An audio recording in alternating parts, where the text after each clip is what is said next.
Ladies and gentlemen, welcome to the second PandeVITA video talk. We are broadcasting from our broadcast studio of the Department of Communication and Design at Bilkent University in Ankara, and I'm happy to having you here. During the next hours, I would like to discuss the topic of mental health in the post-pandemic time. We suffered a lot. The pandemic, COVID-19 pandemic was coined by lockdown measures and social distancing. But now the pandemic is almost over. So at least the COVID-19 is not as threatening as it was at the beginning of the pandemic. But how are we going now? How did we find a suitable way back to the new normal? What are the characteristics of the new normal? And how can we understand long COVID under these circumstances? These and other questions I would like to discuss with my experts and distinguished guests, which I would like to introduce now. First of all, I would like to welcome Demet Izgü. Demet Izgü is graduated from Middle East Technical University Department of Biological Science in 1992. After graduation, she appointed a biology teacher at the High School of Mid-to Development Foundation Schools. At the same time, she gained her Master of Science degree at Mid-to. After working as a biology teacher, she became a group leader in the field of biotechnology at Teva Pharmaceuticals in Istanbul. She gained Grand Prize Award with her student in 2021 in the field of biomaterials and biosciences in ESEF Regeneron International Science and Engineering Fair in the United States. During her career at the TED Ankara College, she supervised many projects, and some of them were awarded by TÜBİTAK High School Students Research Project competitions. According to her, it was challenging to move from a traditional laboratory space to online to perform scientific projects during COVID-19. Welcome, Demet Izgü. Thank you very much. Thank you. Now I would like to welcome Associate Professor Dr. Sühandan Erş. Sühandan Erş is graduated from TED Ankara College in 1983, and she got her undergraduate degree in English language teaching at Gazi University. She worked at TED Ankara College Primary School as an English teacher between 1990 and 1997. In 1997, she started working at Gazi University as an English language instructor. In 2011, she got PhD from Ankara University Child Development and Education Department with a thesis about children's foreign language learning and belief. Dr. Erş has been having her academic and scientific studies on children's cognitive and language development in preschool periods and constructive approach in education. According to her, it is important to have strong psychology for the teachers while teaching online. I'm happy to having you here, Sühandan Erş.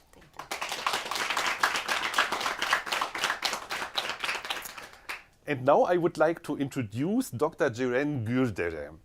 Ceren Gürdere has graduated from Bilkent University Psychology Department and received her master's degree in clinical psychology from Ankara University. She received her PhD in clinical psychology from University of Padova. She was a visiting doctoral researcher at medical school in Hamburg, and her current research focuses on psychological well-being, health, behavior and self-regulations. According to her, exercise is medicine. We have to talk about that. Welcome, Ceren Gürdere. Thank you very much. And we have a guest from the Netherlands online in our studio. It is Associate Professor Dr. Franz Folkwart. Franz Folkwart earned a bachelor and master degree in psychology, obtained a research master degree in sociology, and a PhD in social science. Currently, he works as a co-director at PredictBuy, a research and a consultancy company in Barcelona, and as an associate professor at Tilburg School of Humanities and Digital Science, Communication and Information Science at Tilburg University.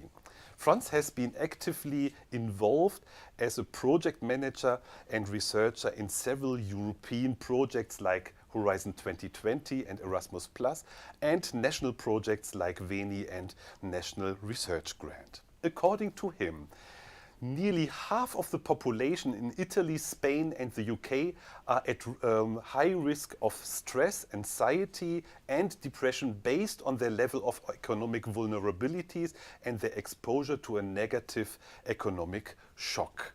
We have to talk about this. Welcome to the Netherlands. Welcome, Franz Folkwart.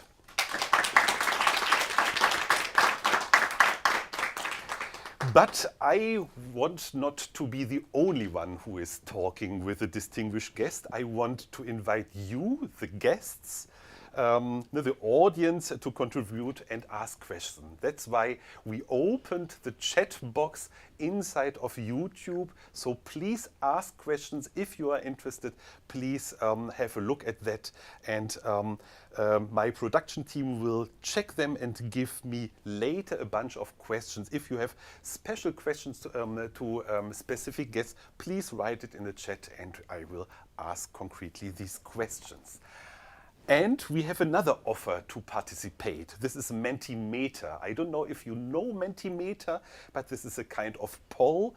And you see now here the link and the QR code. And it would be great if you take your smartphone and scan the QR code. If you do not have a QR code scanner at that moment, you can also enter the link, what you see there.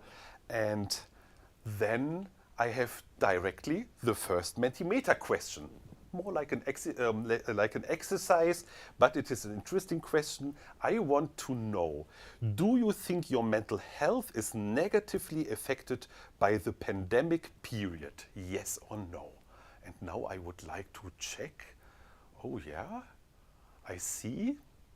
So the big majority says they had the mental health was negatively affected in the pandemic period. So therefore, mental health issues are obviously a topic. And this is what I would like to discuss now with the guests. And I would like to start with a question to Franz Folkwart. Franz, I read a paper where your statement is from, and you stated that round about half of the population, in fact concretely 42% of the population in Italy, Spain and UK are at high risk of stress, anxiety and depression, and as consequences of COVID-19 based on their level to economic vulnerability. This is, according to me, really a huge number. So first of all, I would like to know which levels of vulnerabilities did you identify? Yes, so thank you. So first of all, we Exactly did the study during the pandemic when the mitigation strategies were quite strict. So we saw that in several countries, especially in Spain and Italy, we had very severe lockdown mitigation strategies. And then we did a survey online with 10,000 participants in each of these countries.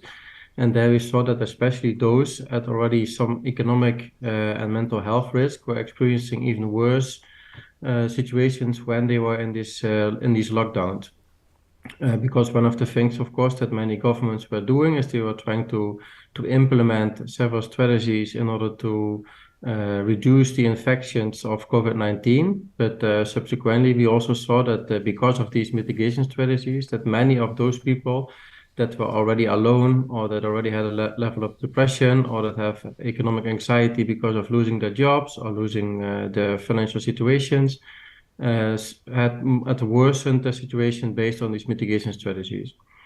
Subsequently, we also see, for example, where I come from the Netherlands, but this was also shown in the studies that we did, that especially youth that need to communicate with each other and have social interactions.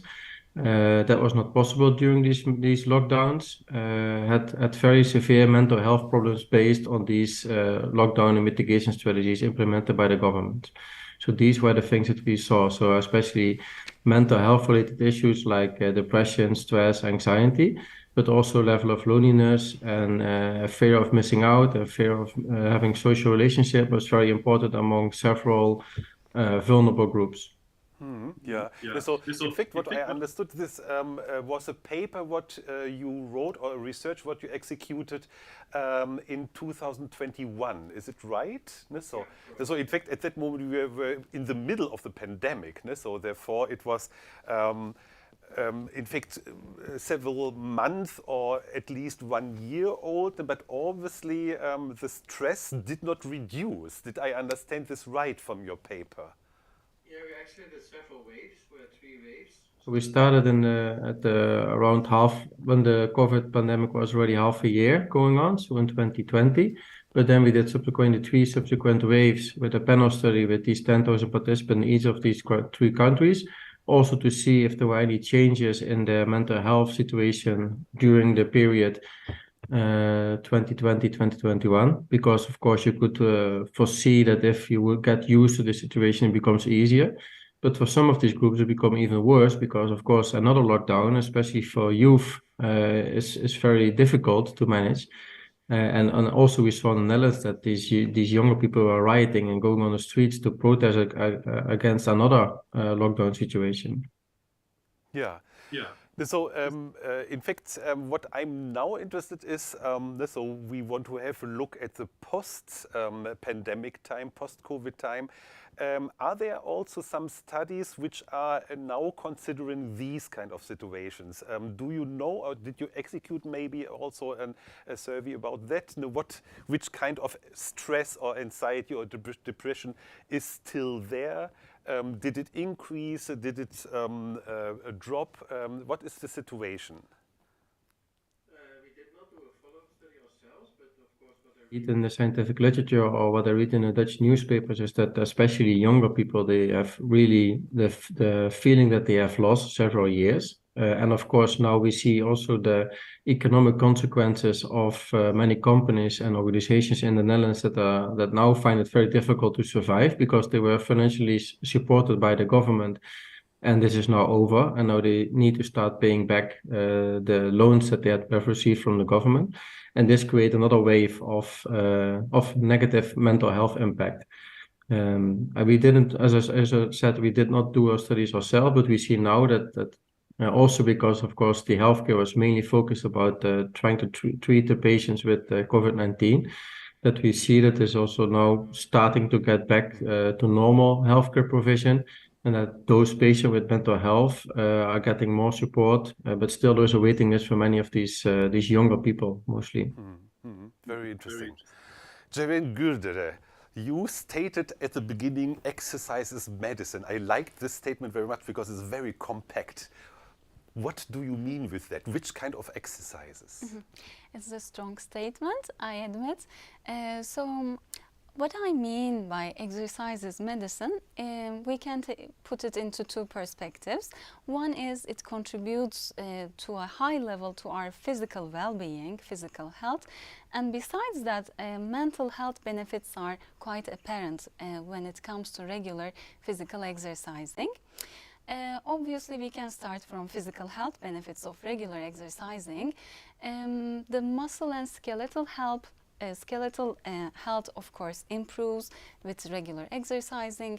Besides that, and most importantly, cardiorespiratory fitness is getting facilitated with regular exercising, which is the strongest predictor of health status of an individual.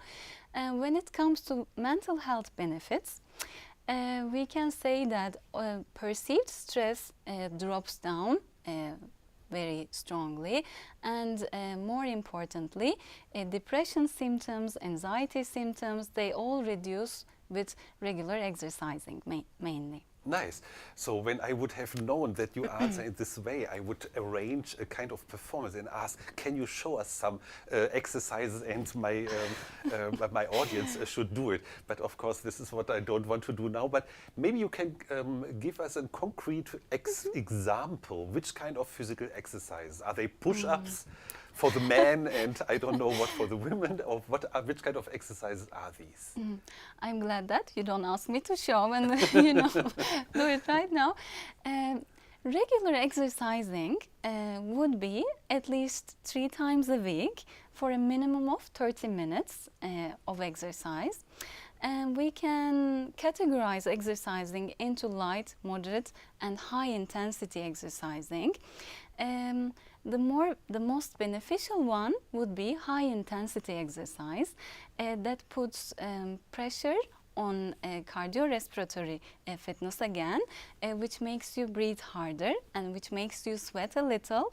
That is the type of exercise that comes along with all the physical and mental health benefits, I can say. Very interesting, very interesting. So in fact, what I know from myself, when I'm really angry and I go biking and up the hills, and at that moment I definitely feel better also in my mind. Are there also maybe mental, psychological exercises which can be combined with this? Is this also somehow combined in that what you call exercises is medicine? It's all about physical exercising, but when it is carried out regularly, at least 3 times a week, but most preferably every day of a week, then it brings along reduced stress, a better hormonal system, and reduced anxiety sensitivity, stress reaction, cortisol reactivity in the brain. So it alters all the neurobiological systems that are related to our mental health. I appreciate very much. You are a psychologist, but you make physical exercises. This is obviously, you consider all the body for the psychological health care. Really interesting. Damit is good. I was very impressed. First of all, congratulations for the award what you got. Especially interesting was for me that you supervised many projects within the scope of high school student research project competitions. And when I understood it right, the award or these kind of competitions you got in 2021. There was pandemic times. How is this possible? Yes. So did they make now their laboratories in the kitchen of the mom? Yes, in the kitchen. Actually, Really? yes, in the kitchen. Actually, under normal circumstances, it is very difficult for a high school student to perform such investigational, complicated projects because mostly they have problems in finding the subjects, the research questions, and also, as I said, under normal conditions, it's very difficult to find equipped laboratories, chemicals. It needs budget, and during pandemic, these problems increased exponentially.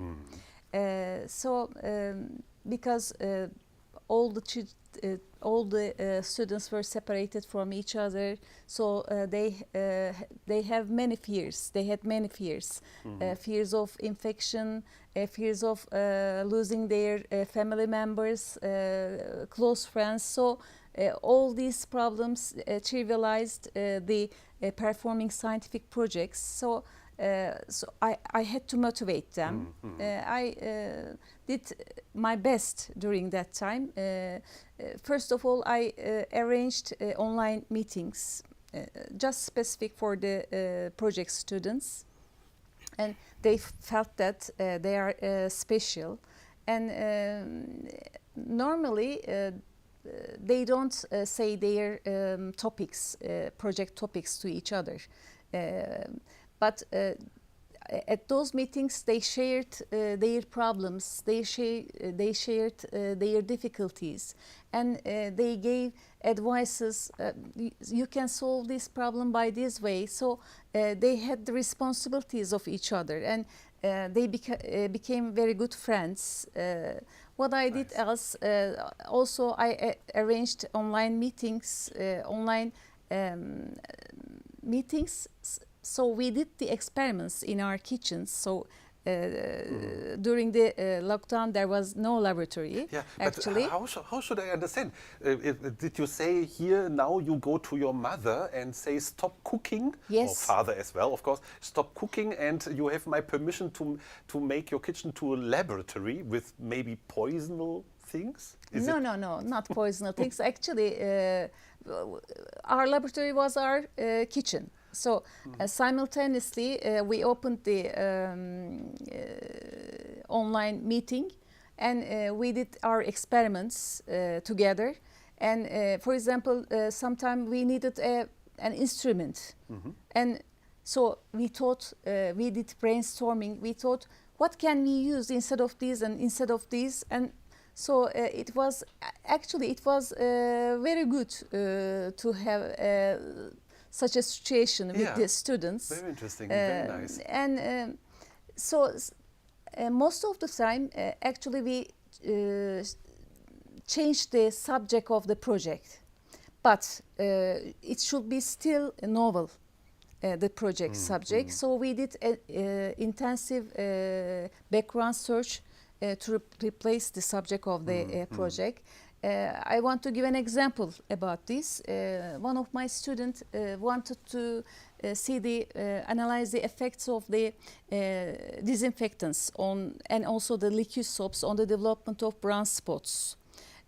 So actually it needs tissue culture laboratory, and it needs budget for chemicals. So there is no laboratory. We have our kitchens. So she searched, what can I do instead of this? And she found out that she can use the bananas, the peels of the bananas. Actually, they are not the same processes, but they both resemble each other because they are both enzymatic reactions. So she performed experiments on banana peels, and she was very successful again. So we tried our best to perform our scientific experiments during the pandemic. And did I understand right? In fact, these were all projects which were executed only by one person, or was it also group work? No.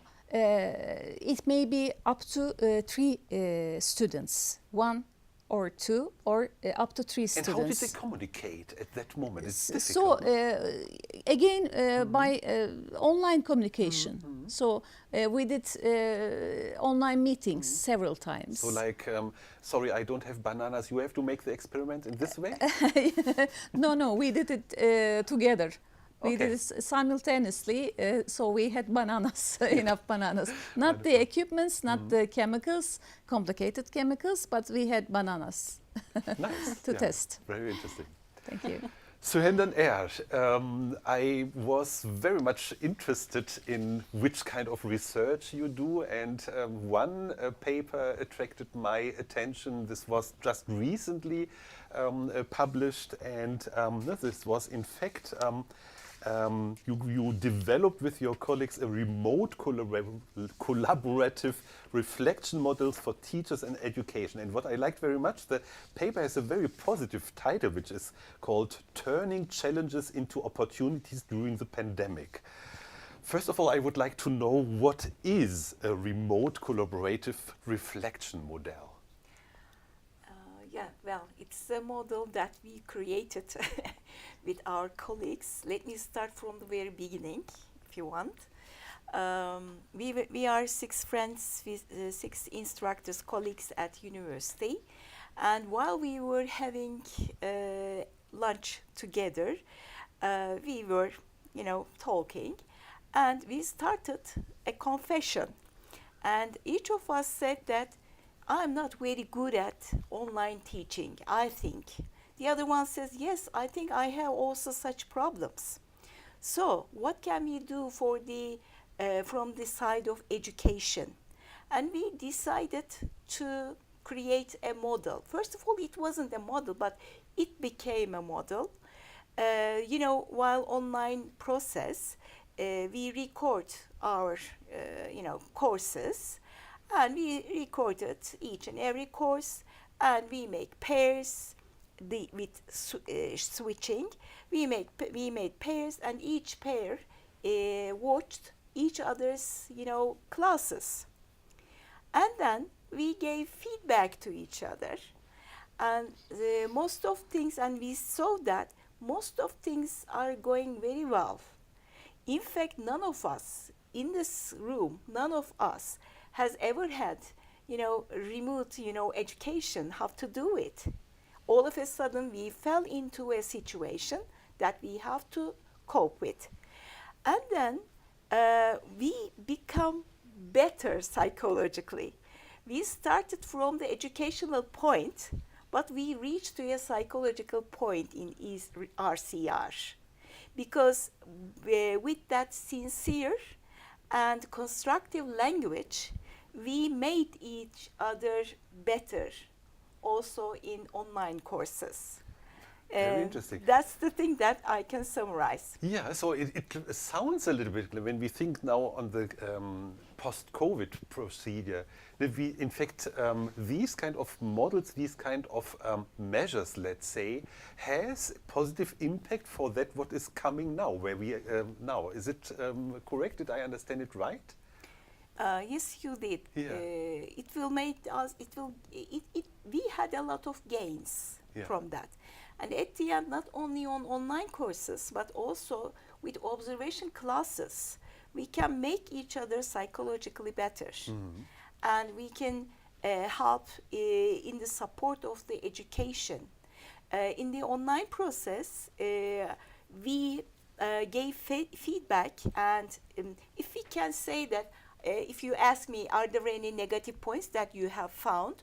The negative parts, if it is said as negative, we warned each other in the usage of other resources or techniques online. For example, we asked each other to use breakout rooms more, or Mentimeter, or other things. And the other one asks, how can I use it? Yes, let me show it to you. So we support each other on that, process. That's the end, and we all become very happy, and we learn that we are okay, no problem with our online teaching. Yeah. Nice, yeah. Franz, what I would like to know, now in this context, now we heard already, in fact, two best practice examples from Suenda and Demet, and you are very much experienced. You make lots of health communication research and health communication projects. So when we think about, this is in fact first of all learning and school environment, when we think a little bit about out of school learning or something like this, do you have some approaches or some ideas which kind of measures were necessary that people can overcome, on the one hand side, anxieties or depressions or whatever, and which we can learn, in fact, for the post-pandemic time, and maybe understand better for the next pandemic, which unfortunately most probably definitely will come. Yeah, sure. One of the things, of course, that we have learned is that you can also do remote consultation. So especially psychologists or psychotherapists, they also started working online, which even reduces the travel time and all the costs that come related to going to actually a psychologist. And of course, it cannot be a replacement. So face-to-face contact is still very valuable and also still very important for many therapies that people are conducting. But also group sessions with different people is easier to do online. What we also learn is that especially people with depressions, they can learn a lot from each other, or people that are suicidal, they learn a lot from each other, that they're not the only ones feeling very negative sometimes. So there are several things that we have learned during the pandemic, actually, that we can also use these remote tools for reinforcing the mental health care that we are currently providing. Also by reducing the cost, because we have to be aware that the healthcare is very expensive, especially in several countries. And in order to make it still sustainable and also effective, we can also try to see how we can implement digital solutions. For example, also what I just heard, that exercising is very important, but if you have the feeling that you do it together, it's even more useful, because not even that you go walking outside together, but also that you know that someone else is also doing some kind of walking competition or exercising competition, makes you also more motivated to participate. So there are several ways to use apps or to use communication tools to have some kind of feeling of community, that you're not alone and that you are together. And again, this does not replace the real physical closeness that you also have the need to, but yeah, especially during a pandemic time when it's sometimes difficult and maybe even dangerous to be close to someone, digital tools can be a substitute. Yeah, interesting. No, and now, Jeren, what I would like to know, you are working here in the in Bilkent in the psychology center. Is it called like this? Psychological Counseling and Development Center. Yeah.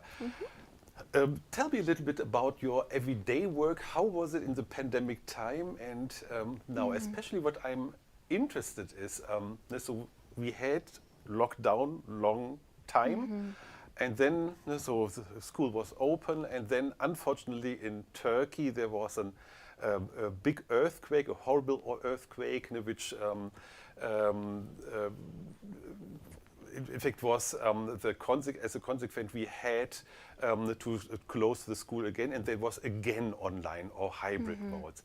Do you have an understanding? Could you compare situations? Were the people more used to do this? What was the situation? During the pandemic time, we started online sessions, providing online counseling to our students. And at the transition phase, at the beginning, it wasn't easy. It came along with some challenges, of course. And as he suggested, it is not the same as a face-to-face contact with another person, of course, also in psychotherapy. But it turns out after a while, it has become quite efficient, I must say, even the online sessions with our students. So it has become efficient in time. There was an adjustment phase, I must say. And did you have the feeling this, or in fact, most probably, or I guess, students come also to you, ask for advices or something like this. Is it correct? Is this your... Yes, definitely. When they feel that they are under a lot of stress, they are under psychological distress for a prolonged time, they seek psychological assistance, counseling. That's how we meet up with the students. Yeah. And were the patterns, so which what they wanted to discuss, or where they needed advice or support from you during the pandemic time and now in the, let's say, earthquake lockdown, nearly the same, or could you understand certain developments? I think they are comparable to some extent, but also very distinct from each other, because during the pandemic time, it was not all of a sudden, but there was a transition with the cautions and everything. So it was maybe easier to adjust at the beginning, because we were very well informed. It was not just suddenly all the changes at once. But with the earthquake, it was quite unexpected and with a huge impact. We didn't know the size of the impact, and it was much more challenging, I think. Interesting, yeah. I have now the first questions from the audience, and one question is for Demet Izgü. Someone asked, do you think online education would lower the quality of the practices in professional life, and what would be your suggestions for the ones who are worried about this issue to compensate? Actually, as mentioned before, it's not like face-to-face laboratory teaching practices. It's not like, so it's different. But we have to perform these experiments, because I think it's the performing experiments is the most important part of the education, hands-on, gaining hands-on experience. So we have, if there is a lockdown like this, so we have to perform them again online. We have to perform online experiments like this, but it's very difficult. So it's very difficult to motivate the students to perform those experiments. So that's all. Yeah, yeah. When we come back to the RCR model, which this is the abbreviation of that, what you discussed. So this is in fact, according to me, really a very innovative model. And at the moment it is on the paper. But isn't it maybe also important to create kind of training models based on that, that we can overcome these kind of problems? Yeah, yes, it needs somehow a training, because the observer must know what to watch while watching the videos, and the wording of the observer must be quite constructive, because you can see something that the performer have to improve herself. But it has to be told in a very good manner, and the performer must trust the observer. Of course. And the observer must be competent in his or her profession. So that's another part. But we were all in the RCR project. We were all the graduates of education, and we were graduated as teachers, and we got somehow an education on observation. Observation is not just one dimension. It is self-observation, peer observation, and supervision. But as we all know how to do it, how to perform it, how to use it, we are lucky. So we can achieve it better. But we can, as you have said, it can be widespread all over the world, maybe not only in Turkey but all over the world, because it helps a lot.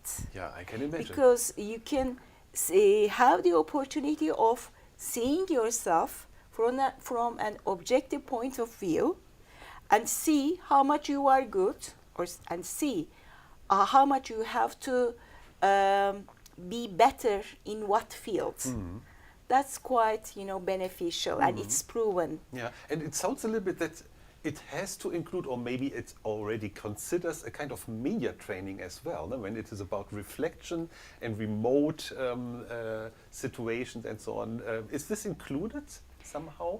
It doesn't have to be face-to-face. Yeah. Am I right? Did I get the question right? Yeah. But in fact, at that moment, people need to get used to the camera situations, for example. No? Yeah, yes, just like that. But the lecturing is another point, and when our starting point is education. That's why we have just limited ourselves with education and classroom environment. Yeah. But it can be applicable, if you want, to each and every area. Yeah, thank you. I have another question which I got for Ceren Güldere. Someone asked, although the pandemic is almost over, some people are still worried about socializing, going crowded places. Maybe for some of us it is getting a place where anxiety is becoming pathological. Could you tell us at what point people should apply for a professional help? And maybe this is also a question what I would like to ask later to Franz as well. I think since it has been quite a long period of time that we have lived through this pandemic situation, it has been quite a challenge to turn back to what was normal before.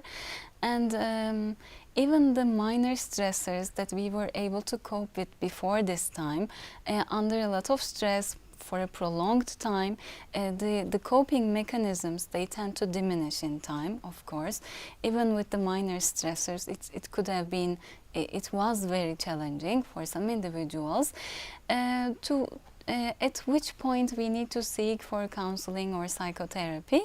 That's a very good question. If the daily life is disrupted, if it is, it has become dysfunctional, the daily routines and everything with the responsibilities at different areas of life, then that could be a good point to receive some support. Franz, what do you think from your with your experiences from your survey in 2021? What do you think about this kind of question? What is in fact the situation? How can people overcome anxieties to go out to the street just because of the fear to get infected again or whatever?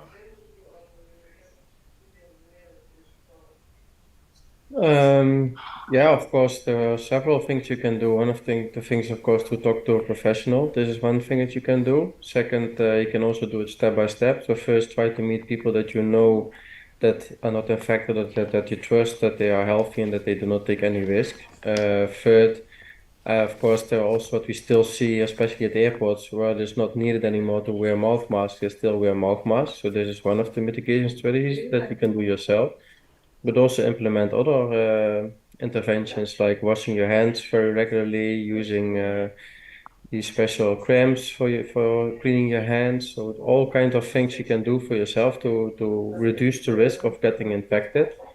And of course, the biggest strategy is, of course, take the vaccination. So then you know that although you are infected, that the risk of severe consequences is limited. Thank you. We have now another Mentimeter question. This is more related. We come a little bit back to the educational part, but I want to close this part. So please take your smartphones one again, check if you are still online and have the link, otherwise check the QR code, and then answer the question, how did you like the online teaching and learning situation during the pandemic? And there are two options, enjoyable or not enjoyable.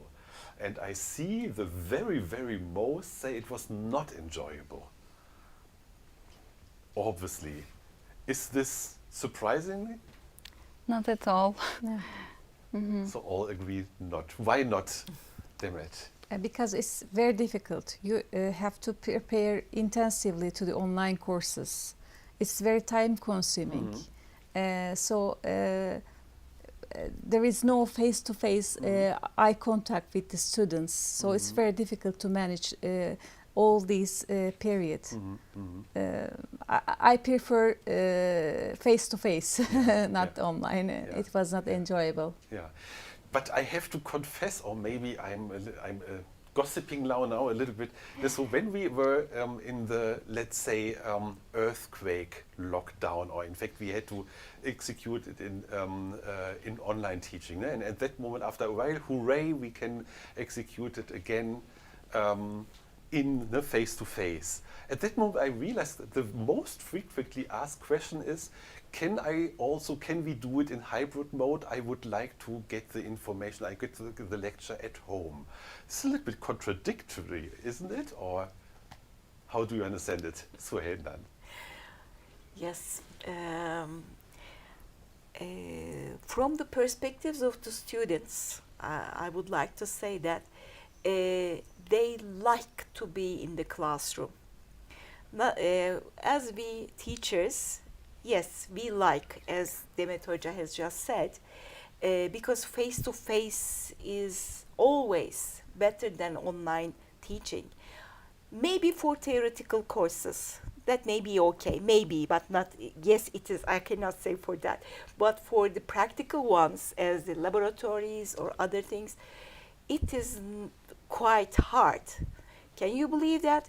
We have performed drama course online. And I appreciate my drama instructor, Very teacher, nice. because it's quite very hard. And our students also didn't like the process. As soon as we opened the doors of the schools, they came back willingly. So did we as teachers.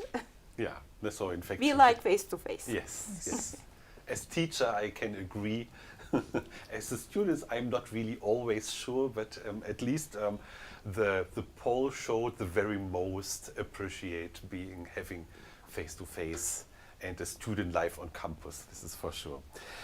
I would like to open now another topic, what is again based on a paper what you and then wrote. It is about sharenting.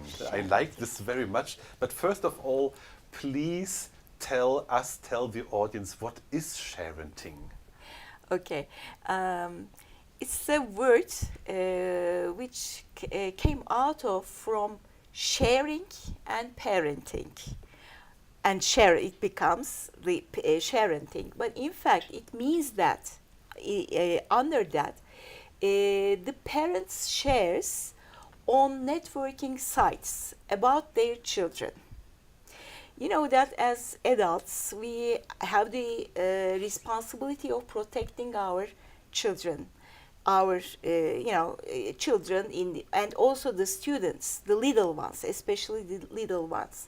But with sharing, I mean the performance of the children's faces, photographs or videos on the networking sites is a danger. And most parents don't know the danger because you are identifying the child's, identity, face, the school, the address, the name, and the friends around, and it is not legal. And no one knows that. And there are some acts against this, especially in France, because the children cannot permit their parents to do these shares. They can forbid their parents to do these shares. In Turkey, we haven't that yet. In fact, our parents don't know the danger of that.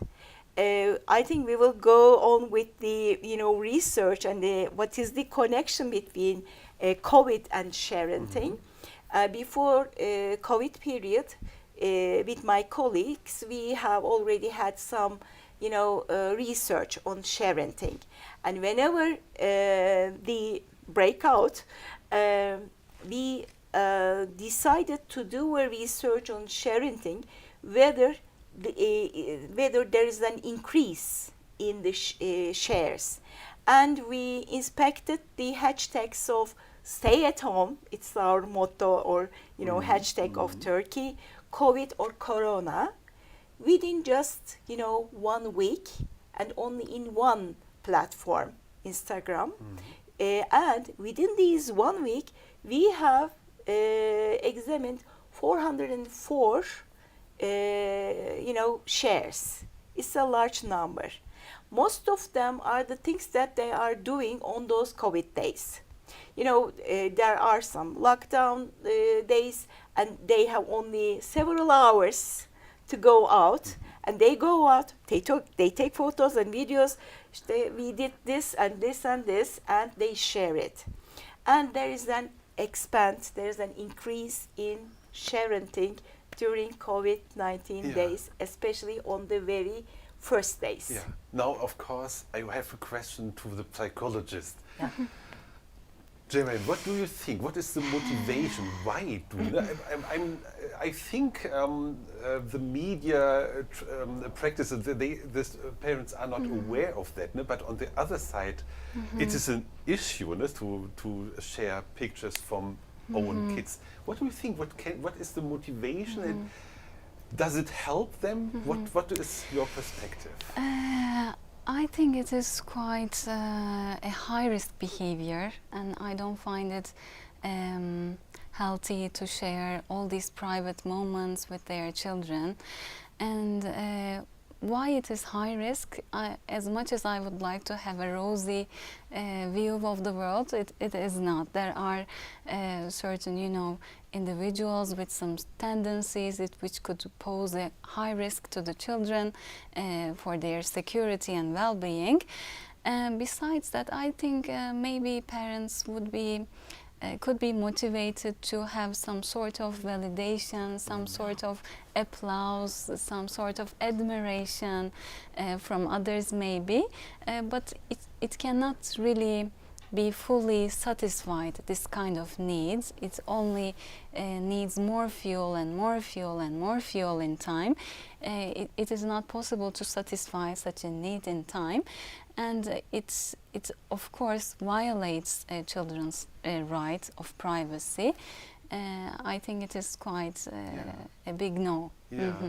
It is quite interesting, Franz. So within the scope of our PandeVITA project, so we, especially you, executed a discrete choice experiment in the context of health apps. And what we found out is, in fact, that so to use a health app, the data protection, the privacy is a big issue in deciding to participate or not. Yes, that's Correct. I think that then is one of the most important things also across different countries in Europe, is that we know that we can collect a lot of health data that can even improve the prevention of chronic diseases or the development of certain diseases. And that we can get hold of this data, it becomes more useful also for research, but also for clinicians or doctors to make the treatments more effective. Also in oncology, for example, we are now involved in several Horizon Europe projects where we try to use artificial intelligence and machine learning to have a better understanding of all the data that we're collecting and have more effective treatments for very severe cancer treatments. But it's very difficult because you have the GDPR and people are very susceptible to sharing their health data. So this is something that is really important to ensure to patients that their health data is secure.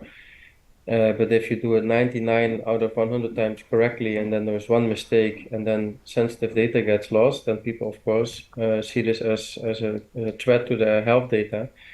So this is something that's really important, that that people have the perception that their health data is really secured and safely stored and only used for improving their health instead of selling it to companies, for example. This is quite interesting. On the one hand side, there is obviously a perception, so I don't want to share my data when it is personal health data. In the context of the kids, there are obviously stronger motivations to do so. Instead of to avoiding the feeling to protect the children in the context of GDPR, which means General Data Protection Regulation, as far as I know, somehow like this. I would like now to come to another topic. So we are not medical health expert in the case, but of course I would like to know or talk a little bit about long COVID, and I would like to start with Jiren. What is in fact long COVID from your perspective, and how can we understand this in, especially in with your experiences? On rare occasions, individuals who had COVID symptoms, they had this COVID symptoms for a longer periods of time, in terms of weeks, months, even years. It has turned into a chronic disease-like symptoms for them. It is quite a big challenge for the individual's general functioning in daily life. So it has become a kind of a chronic disease for them, in short. And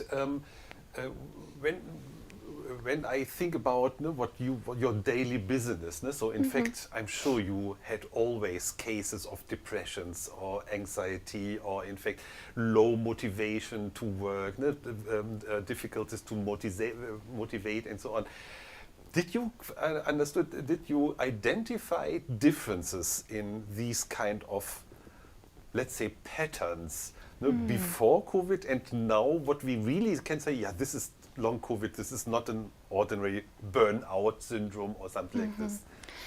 I think it is quite pronounced, the long COVID symptoms, because they are quite individuals with these symptoms. They are quite preoccupied with COVID-like symptoms all the time, and it doesn't seem to go away. It is very hard for them to turn back to what who they were before this COVID situation. And of course, we need to take little steps to recovery, to getting back to normal in such situations. Having good diet, the health behaviors that are important for our general well-being status, having good sleep, having a good balanced diet, have a bit of exercise, even light intensity, that would contribute to individuals' general well-being level, but step by step, as much as they are able to do and carry out. Okay. And did you have, I'm sure, so in your projects, which you supervised, Demet, with the students, there were people, suddenly they had to interrupt their performances because they had COVID-19 and so on. And when they returned back, did you have the feeling there were sometimes, so step by step, the one who were recreated, there were differences in the way of performance, how they were motivated? That's what we combined. They were motivated more. When they back to school, their motivation was very high. Because they were separated from the school, and they liked to be in the school at those times, and their motivation was very high before COVID. Yeah. So actually on performing the projects, they were highly motivated when they are back in school. So they were in fact almost Yes. happy to be back. Yes, yes, very, Yeah. so much. Yeah. Because they have worked so much by staying at home, yeah. by looking just to computer screen. So Yes, yes. it was very boring for them. Yeah, yeah. So I think, am I right, just as a question, these kind of activities helps to overcome certain long COVID symptoms? Is this maybe a solution, a possibility? What kind of activities do you mean? Now, for example, activities, physical activities, what you talked about, but also these experience mental activities. So Yes, to have a definitely. kind of goal, a kind of task to do. Definitely, that would motivate the individual to engage in certain hobbies, maybe activities in a productive manner. That would be quite a good source of motivation. Okay. Also, it is recommended to do such activities Recreational. for the concentration to other things, not to COVID. And I think most of the people forgot COVID quickly. So after the pandemic stopped, they forgot the. Yes, you will forget it Yes. quickly. In fact, the students were in need of being social. Besides exercising, they were in need of coming to school, maybe having a coffee, talking to each other, and being so socialized around. That was their main need, and we also had that need, didn't we? So we need people around us because human beings are social animals, you know. We need it. We can live without anything, but we always are in need of having people around and being social. That's the main point. I don't know what Miss Gerard will think about that, but besides exercising, yes, we need it, but being with other people is very important for our well-being. Yes, I definitely. can't agree more, by the way. We have another Mentimeter question. So please take once again your smartphone and answer the question after your recovery from COVID-19 disease, if you had COVID-19 disease. Which of the following symptoms did you have for more than 1 month? No, so is it exhaustion, memory and concentration problems, sleep disorder, cough, muscle weakness, speech disorder, none of them above. So I would be interested to know that, because these are all the symptoms which are somehow connected with long COVID. And now I see a nice ring diagram. When it is possible, I would like to have a tablet. Otherwise, it is difficult to see. Exhaustion is Exhaustion is. Is it surprisingly? 25%. Would you say it is a surprise that this is obviously the main symptoms, at least from it's not representative as we know, but. What do you think about exhaustion staying longer than other symptoms? No idea. I didn't have COVID, so I don't know the symptoms. So I have no idea about this. I think also independent from COVID situation. I think exhaustion is quite a common point around this time, because we have all these responsibilities to keep up with all the work, all the pressures around our jobs or responsibilities. Exhaustion could be quite common among us, and after COVID it might be even more maybe. Maybe other situations affected, such as the earthquake that we had. Yes, of course. We are not aware of this, but maybe it may be affected this answer.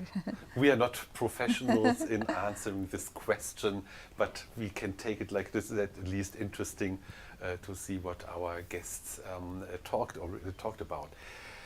I would like to come to the final statements, and in fact, I would like that you give a final statements about what do you think, what are the lessons learned of COVID-19?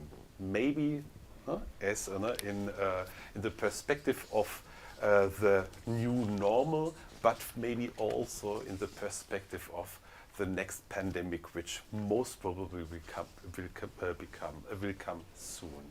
Franz, I would like to start with you.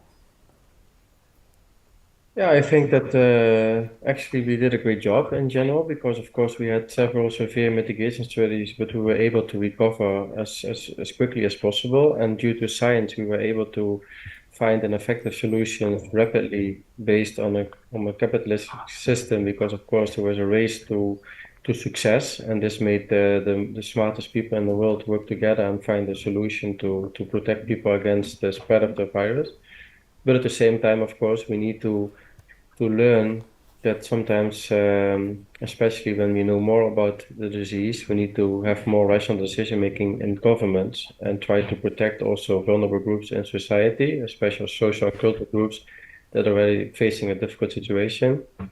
So these are the things that we have learned, and especially digital technologies are one of the things that we can use and implement to reinforce collaboration between different groups within society. Thank you very much. Jiren. I would like to say we had an idea that we have experienced such a tough time, and we were able to see that we can actually adapt to even the harsh circumstances in time, and building a good routine, a good set of habits that is quite a protective force against stress and all the problems, I think, in general. And I wish Dolce Vita from this point onwards, not PandeVITA anymore. Very charming. Suhenda.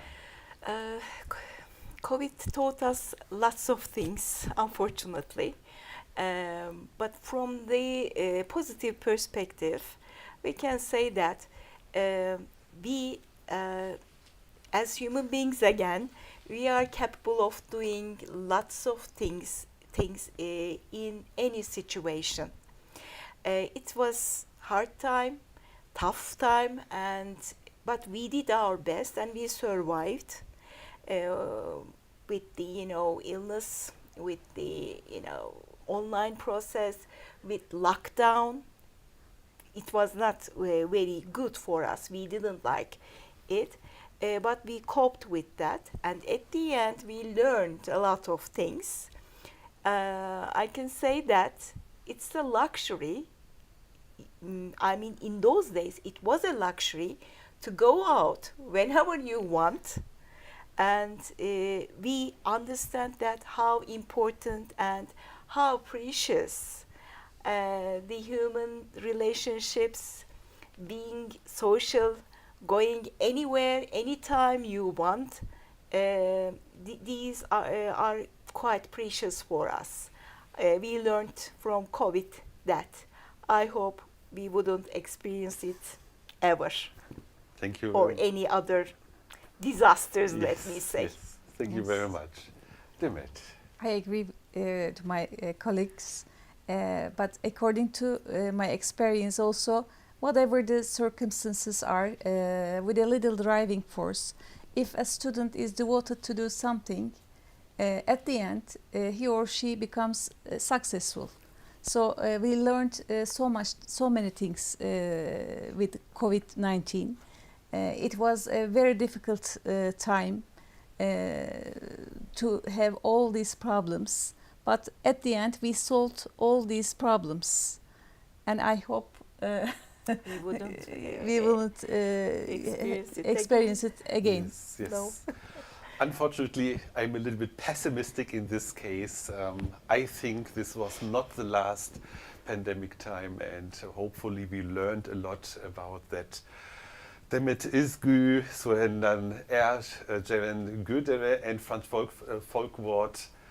It was a very inspiring hour for me. Thank you very much to discuss this important and interesting topic. We are at the end now, and ladies and gentlemen, dear audience, if you are interested to come back again, we execute the next PandeVITA talk on the 23rd of May. It will be about gender and the pandemic time, and this is also a very interesting topic. And last but not least, I would like to make a little bit advertisement in the context of our project PandeVITA. I would like to invite you to the International PandeVITA Conference at Bilkent University in Ankara. It will be executed on the 8th and 9th of June, and in these 2 days we will present our research results of the Horizon project. And additionally, we have very interesting foreign guests who are talking about the pandemic time of different kind of perspective. Please register on www.pandevita-ankara.eu. And now I wish you a wonderful evening, stay healthy, and iyi akşamlar.